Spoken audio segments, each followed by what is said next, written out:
work it, make it, do it, makes us harder, better, faster, stronger. That don't kill me, can only make us stronger. I need you to hurry up now, cause I can't wait much longer. I know I got. Currently, a growing number of women are turning to a new fitness philosophy that swaps slim for strength and celebrates the fit and strong female form like never before. Makes us harder, better, faster, stronger.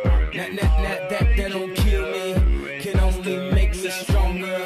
I need you to hurry up now. There has been a recent trend in highlighting physical strength as a new beauty ideal, as opposed to being skinny. According to society, in order to meet these standards of beauty, women should be consistently working towards improving themselves physically. This is seen as the best way to gain attention and interest from a man, and thus be happy. Early in the 20th century, the ideal woman was considered to be curvaceous and natural-looking. In the 1960s, a shift in beauty ideals occurred, partially aided by the film and TV actresses and models. This changed the focus of the ideal figure to be tall and thin.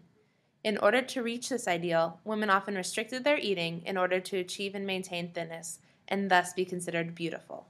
The recent movement of strong is the new skinny has become socially accepted by creating a more positive alternative to the skinny ideal, which promoted poor body image ideals and eating disorders. It encourages women to reach a positive body image by channeling their energy into active and productive activities like going to the gym. However, this new image does not take action to change the standards of beauty. This new ideal continues to encourage obsessive behaviors and perpetuates the idea of perfection. Like previous body ideals, strong is the new skinny relies on the notion of fat phobia.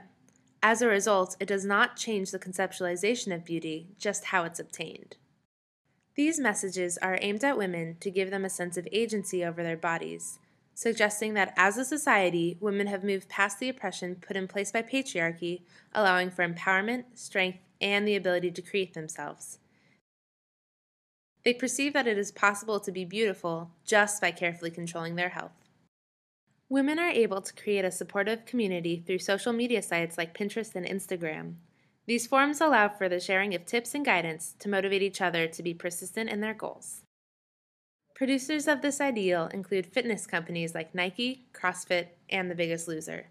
Producers profit from the fitness industry by making women feel dissatisfied with their bodies and promote their products as a means to achieving the perfect body. Images of the ideal body are ingrained in society and as a result have become second nature in the minds of women.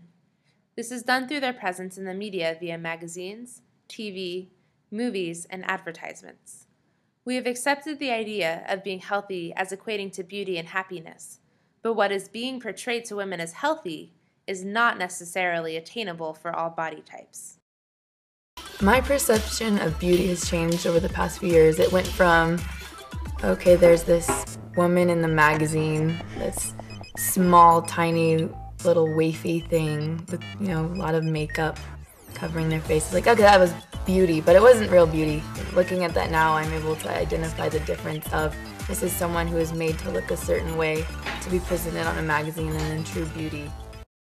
These images and ideals are created with the intention that this is how beautiful white women should look. However, women of color also consume these messages of beauty, and as a result, they attempt to conform their bodies to Western standards of beauty.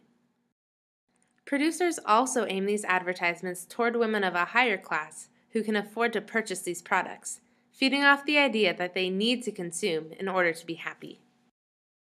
Women from lower classes consume these images that depict women from the upper class as beautiful, successful, and happy. Thus, they equate beauty with economic success and strive to achieve this as well. This results in them feeling the need to purchase fitness products in order to attain status. However, this is more difficult for them because women from lower classes often do not have the time or the means that the women from upper classes have to devote to their image. One way these advertisements aim to sell their products is through the message that perfecting your body is a fun and long-term activity.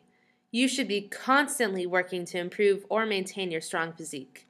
But in reality, women are not doing this for their own health, but in order to satisfy the desires of others.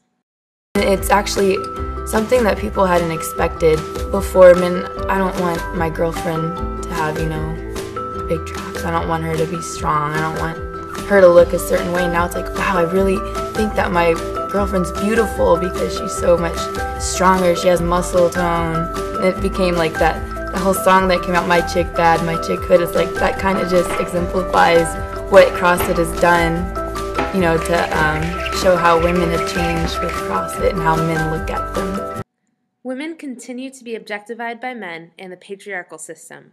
The strength that is referred to in the Strong is the New Skinny movement is purely physical and not mental, suggesting that whatever happens internally does not matter as long as you are strong and look good.